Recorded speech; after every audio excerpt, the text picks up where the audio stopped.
And hello, puppies. Welcome back to the Isle of Series. It's episode 4. We're plugging right along, aren't we? So, for all of your entertainment tonight for our half-hour little broadcast, tonight's show is going to be Isle of Science. A little bit different, I know, but hey, who doesn't love science? You get to blow stuff up. It's great. And with me tonight, I would like to introduce to the show Miss Caroline, aka Lady Fantastic.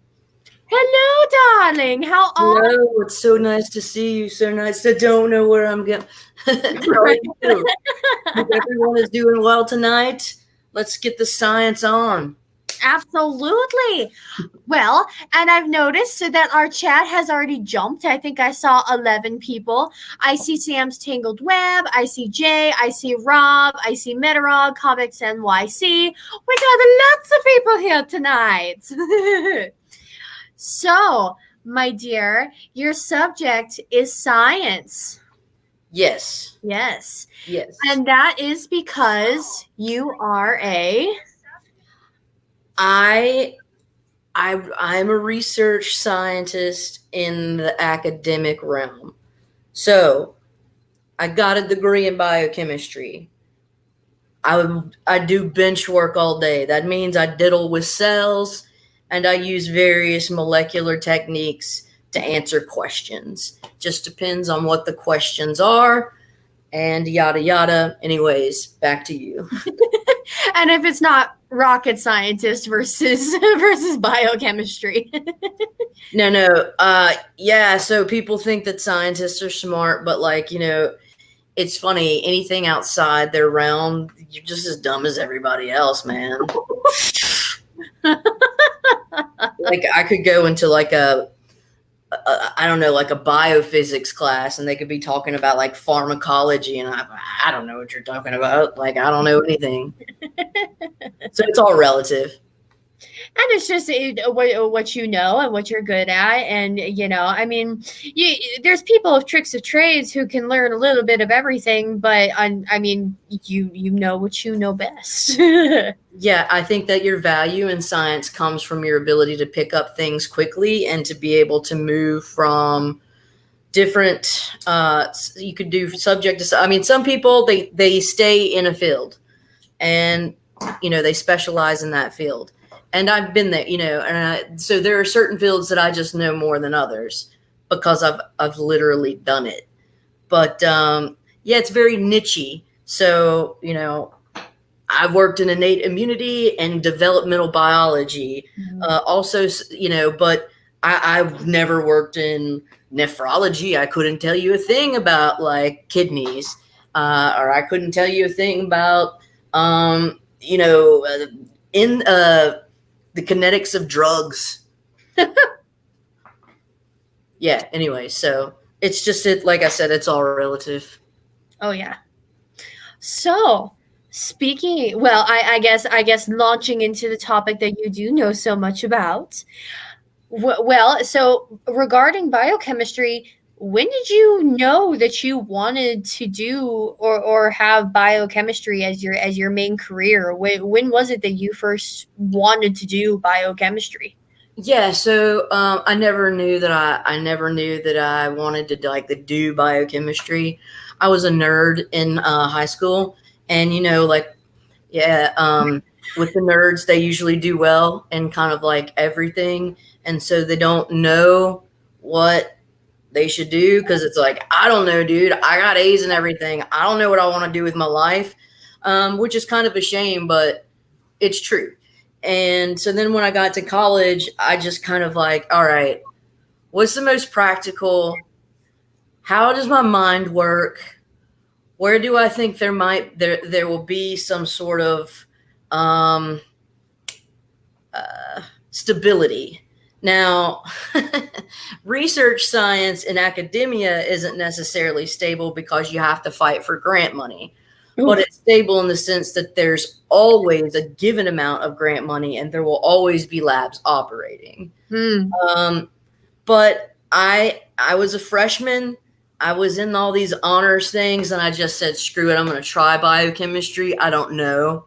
and I ended up really clicking because I understand like space better than I do, I don't know, like other things. And so it was a very smooth transition for me to be able to visualize some of these things that happen on the molecular level. So it just was a good fit, huh? It really was. And it was because it was very sound logically, Mm. like always had to follow certain rules, and things will always be, constructed. If it is alive, there will, or mammalian, there will always be, these nitrogenous bases used to comprise the DNA, and there are always, like, nature follows certain rules. It does not deviate except for when it does. That's the great, irony of nature, is that there's always something that breaks the rule. But I would say also about life and biochemistry as it pertains to how us as humans are able to even live and breathe and do the things that we do as a multicellular like creature. Nature is both complex and redundant. And so what we need to realize is that with many of our biological processes, there are multiple different proteins or players that could do the same thing, just in case the oh shit moment happens and one pathway is blocked. The redundancy comes into your evolutionary fitness, because it's like, okay, well, you've got these other compensatory mechanisms. And that's what's so beautiful, I think, about science, is that it's elegant and blind, and you can quantify it, and you always use a certain method to get to certain answers. Mm. Always. Well, and I mean, I mean, other than nature breaking the rule of just about everything, I mean, when that comes into play, otherwise, yes, I would agree with you. There is always an answer for something, and Right. And there's always going to be something that's anomalous, but that doesn't mean that you can't figure it out. It's just that you don't know what it is right now. mm, Right. indeed. Yeah. All right, my dear. So, can you describe biochemistry, and I guess in a little bit more detail for us, considering there is so many different types? What is biochemistry more specifically? Okay. So biochemistry is specifically, it occurs within the context of living things. Okay. Down to viral, I would say, mechanisms. But viruses, there's a debate on whether they're really alive or not, quote unquote. Mm. But what I can say about viruses is that they have a genome and they can replicate. And based on that, that's pretty. Other than that, I can't say. I don't know. But basically, biochemistry is any of the chemistry that occurs within living things, carbon-based chemistry. So anything that you will be doing in terms of the um, the molecular mechanisms that you study, carbon is going to play a major role.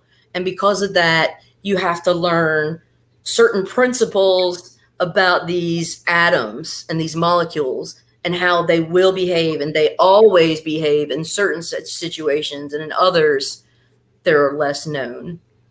Like, I don't know, it just depends. But it's the study of chemistry or chemical enzymology, the enzymes. Okay, so you have a protein that will synthesize or use two products to create a new product. I mean, this is the stuff of biochemistry, Mm. that which occurs within the cell. So, and it does tie in a lot to like DNA and a lot more of Right. So yeah. here's the thing that you could think of about DNA. So that there's three big things when you want to talk about a cell. You've got DNA, RNA, and protein. Okay? Do you know that? Okay, so do you know that Mm. DNA can be replicated, and that's in mitotic cellular divisions. That's just when you want the cell to divide. But then it can also be transcribed by an RNA polymerase. And when it's transcribed, you get the mRNA. Do you know, which is messenger RNA? Well, what this is basically the code for whatever protein the ribosome is going to read it as. So you have this very mRNA is not very stable at all. And the only reason why is because it has one hydroxyl group, an OH group, that deoxyribonucleic acid doesn't have, the deoxy. It doesn't have that OH group, right? And because of that, it makes it infinitely more stable. So one thinks of the DNA as the actual chapters of the book, and the RNA is a very transient, a transiently occurring message that, if degraded or translated, will become a gene product, will become a protein, or it will be sequestered for whatever other reason. So it really has to do with the homeostatic landscape. And also, is the cell getting infected? Is it healthy? Is it not healthy? And based on all of these different factors, you see a certain transcriptional output, i.e. what genes are being transcribed into mRNAs are being translated into proteins right now. Because the proteins translated in a healthy state necessarily are not the same as ones that would be present in an infected state. I don't know, Well, it sounds like you do know. Just certain things. But for me, it's like puzzles. It's a very visual puzzle, and if you can look at it that way, it's really not. It is very challenging, and you fail most of the time. You usually fail all of the time, except when you don't. And when you don't, you make those big steps. So it's just about making sure that you have the correct controls and that you can actually validate that what you're seeing is real. Yeah. Always have good controls. Positive, negative. Anyway. So yeah. So we're getting close to about that 15-minute mark. We're getting close. I think the only thing I had left to ask you was you mentioned it briefly earlier with bench work, but what do you do for your job regarding biochemistry? So my specific project right now is I study a double-stranded DNA sensor, okay? That's a protein, and it's located within the cytosol or the cytoplasm of a cell. And it recognizes and binds any double-stranded DNA it comes into contact with. Now, let's talk about this. Double-stranded DNA should never, ever, ever, ever be in your cytosol. That means really bad-ish is happening. Your double-stranded DNA, i.e. your chromosomes, right? But chromosomes are comprised of also like histones and other proteins that the DNA wraps itself around to coil and supercondense, all right? That's the nucleus is the only place your DNA should be, okay? Only. And if you do have like double-stranded DNA in your cytoplasm, it's from a couple of things. One, infection from either virus, bacteria, or single cellular a-hole, whatever, but something parasitic, pathogenic, right? That does not sound good. Yeah. Two, imperfect cellular divisions, where you have these mitotic breaks and some chromosomes get crunched off and they don't divide perfectly. And then in that case, you have double-stranded DNA within the cytosol. So whenever that happens, either infection or really crappy cellular division events, imperfect cellular division, C-gas binds this DNA, and from that it synthesizes a cyclic dinucleotide. So DNA is A, T, C, and G, right? Adenine, thymine, guanine, cytosine. Okay. Mhm. And so C gas is the name of this double-stranded DNA sensor that I study. Okay, so that's cyclic GMP AMP synthase. Any enzyme is going to end in an ASE, like phospho, or pyrophosphatase, or anything ASE. I don't know, caspase. There's just anything, but if it ends in an ASE, it's an enzyme. And yeah, so it makes C gas makes the cyclic, it makes C GAMP, cyclic GAMP. So that's AMP is adenine monophosphate, GMP is guanine monophosphate. So anyways, that's just a phosphate group. We can go on to 15 minutes. All right. So right now, Okay.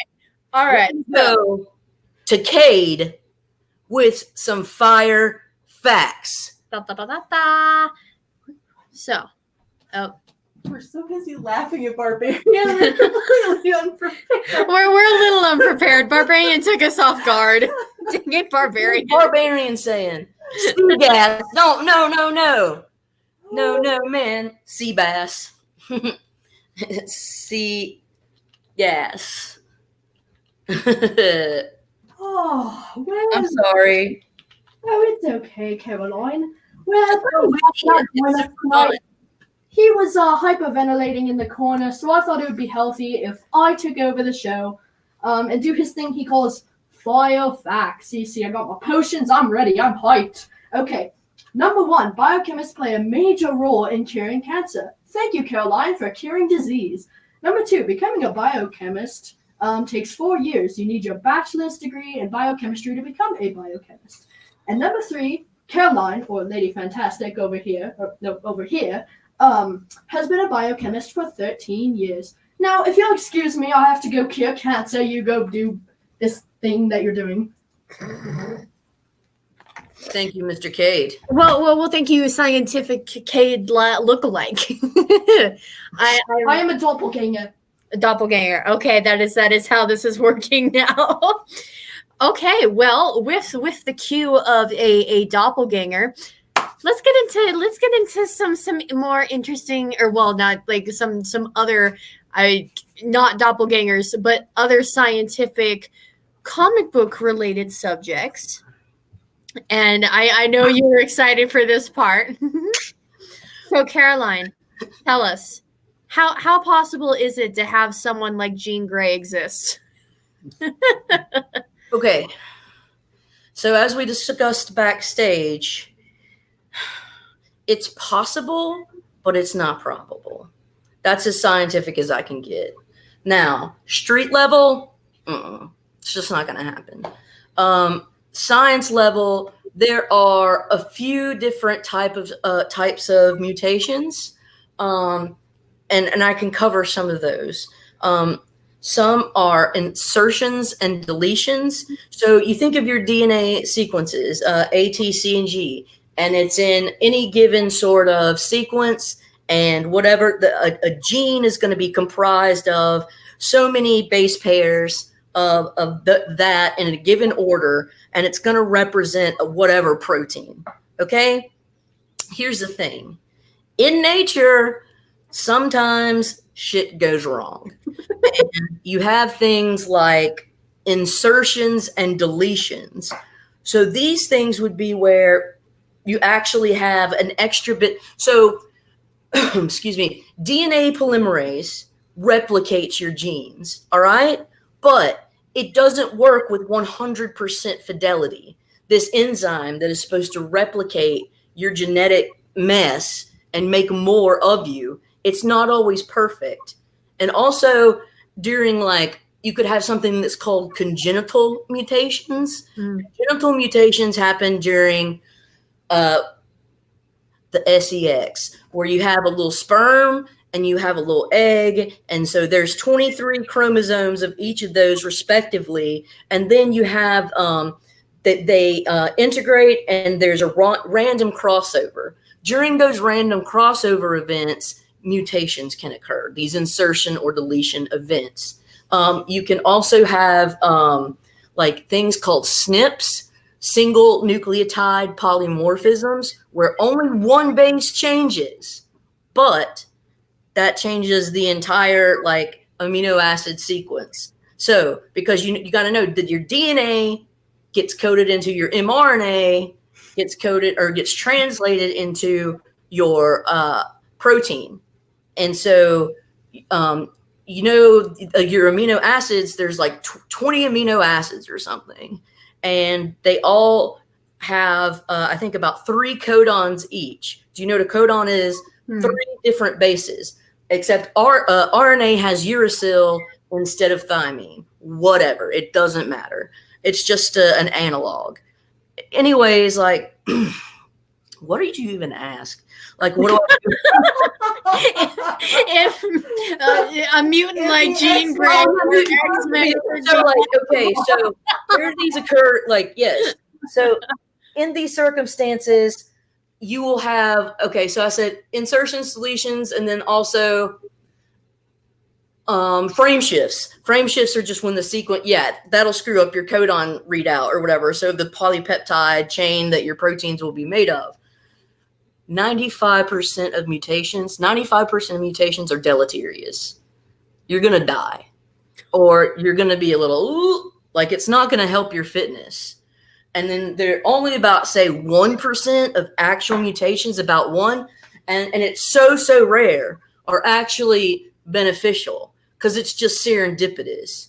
You look, your environment can select for fitness. What your environment cannot do is create new traits. It selects for traits and refines them based on the polymorphisms within a given population. Hey, Caroline, can Bake the Snake have a pet triceratops? Yes. Jurassic Park, I'm on it. I got a dinosaur tail trapped in amber. I'm about to drill out some DNA. Give me a couple. All you need is mosquitoes. Yeah, that's all you need. I got some petri dishes. We'll grow this mother lover out. All right. Well, and Russ, he says he wants an adamantium skeleton. These guys aren't asking for much. No. Everybody's waiting for the scientific truth, Caroline, on whether this is possible. Which we be right now it's darn it. Which is not sounding like it is right now. No. Yeah. Most mutations, honestly, are called embryonic lethals. And that means that if you have a crazy mutation, you're not going to make it past the stage of embryogenesis. You die before, like, just because it is. I'm just saying, dude, that's life. I mean, nature's like, that's it. But like if it's a super bad mutation, now if it's like there's things called silent mutations where it actually doesn't make a difference. Those are the best kind. Well, okay, so I guess if we're staying around the Jean Grey mind telekinesis subject, can there be mutations that happen to the brain that can cause like extreme IQ, like higher IQ levels, which has the potential to lead to a telekinesis like state? So I don't know if there are mutations per se, but I know that there are trends that are occurring in humans right now. And I think that a certain proportion of IQ can be genetic, but I don't think we exactly know how much of that is genetic, because a lot of it is also environmental. And so it's very hard to pinpoint, but if you were to try and do that with intelligence, here's the thing. A lot of people nowadays are being born without their wisdom teeth or with crowded mouths or something. And that's because over time, same with me, even since like the 1700s. So since the 1700s, like American men have actually gotten on average, like a two or 3 inches taller. That's what you call microevolution. Okay. So, you've got that, but we're starting to not be born with these wisdom teeth to facilitate a larger brain size. So that shows that we are actually getting, there's a trend in microevolution towards humans having bigger brain, more white matter, or whatever. I've also heard things, now I don't know about like aliens. Here's the thing. I would be extremely selfish and self-involved to say that we're the only MFers here, because it's really expansive. I think it takes a lot of hubris to say, oh, we're the best it gets, because we are ridiculous. So I would say that if there were whatever beings out there that are more complex than us, I think that there's a very high probability, if there's more intelligent than us, I just don't know, that there could be a telekinetic or a telepathic component. So I think it's a very powerful thing. But dude, that's beyond my pay grade. Well, ending it off with aliens. You can't get any more interested in that, right? Aliens should be a show. It should be. And there's some interesting things. Barbarian on, because he claims he was abducted once. Barbarian. Yeah, Barbarian is like stolen the chat show. Was he probed? Already having his daughter on, but we might have to make it. We might have to make it a double header. Anyway. Alrighty. So here we go. Last 3-ish minutes left of the show. So, all right, chat. Are you ready? Here we go. Your final question of the night to win a pretty good prize. And I hope that you guys were paying attention, because here is what you guys are getting. Oh, it's sideways. That is amazing. So this is another official Burning Block shirt on a shirt. So, but these are imprints made by Jake Volo, and we put them on the shirt to make official shirts for Kate's channel. And whoever can get the question tonight wins one of these shirts. And since Matt isn't here, you all have a good chance. Since Matt isn't here, you guys have a shot. Yes. That's right. You all are like 1% guaranteed to win. Alrighty, guys. Who is listening? Because here is the question.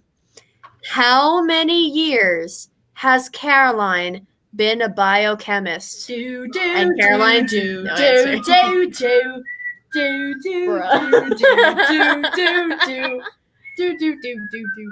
Barbarian wins.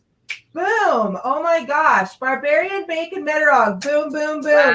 Wow. Well, I'm so far behind. Nobody's even popped up for me. And you know what? We have 3 shirts, so all 3 of you get one. Congratulations, guys. What happened to the name drawing? Whatever. We've got 3. It's Christmas. Be nice. Have a holy jolly Christmas. Okay.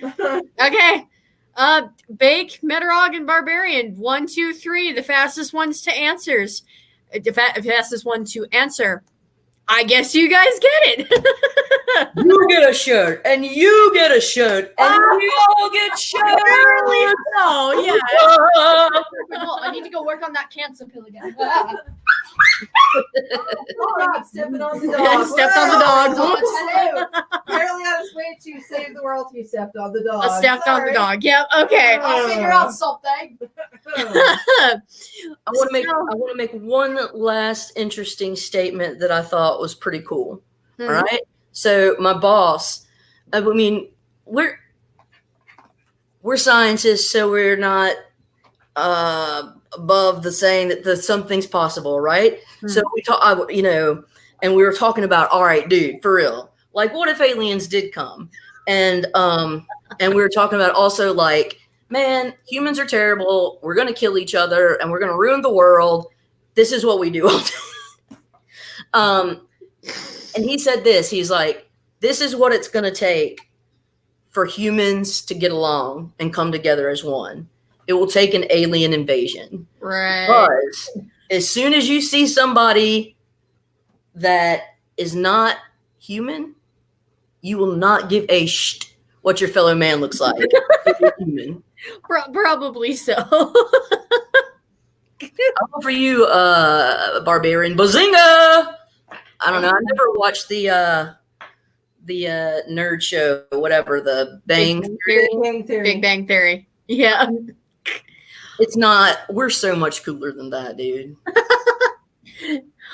Alrighty, my friends. Well, that is the 30-minute mark. I'm terrible with this camera angle. So, congrats, Barbarian, Bake, and Metarog for your shirts. And I hope you all had fun. I know I did. Cade is very much so more of the science nerd than I am, but I understand enough of it to where learning more and hearing more about like the logistics of it is really, really cool for me. So Caroline, thank you so much for coming on the show tonight. Thanks for having me and listening to me ramble. You're all good. Don't worry about I it. definitely liked hearing the rambling. It made me very happy in my heart. Tinkety tonk. Okay. Alrighty. Thank you all for coming, and we will see you all later. The end. Oh my goodness, Cade with the end. The end.